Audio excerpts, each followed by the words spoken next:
হরে কৃষ্ণ।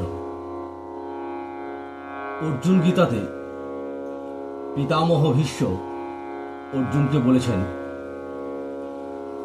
যে সকল মানবের যশোদাসুত শ্রীকৃষ্ণ চরণকমলে ভক্তি নাই, গোপীকন্যা প্রিয় শ্রীকৃষ্ণ গুণ বর্ণনে যাহাদের জিহ্বা আগ্রহ প্রকাশ করে না, যাহাদের কর্ণদ্বয় মধুর শ্রীকৃষ্ণ লীলা গুণকথা সাগ্রহে শুনিতে ইচ্ছা করে না, হরিকীর্তনে মৃদঙ্গ ধিক্তান ধিক্তান ধিগে তান বলে বাজিয়া তাহা দিগকেই পুনঃ পুনঃ ধিক ধিক বলিয়া নিন্দা করে।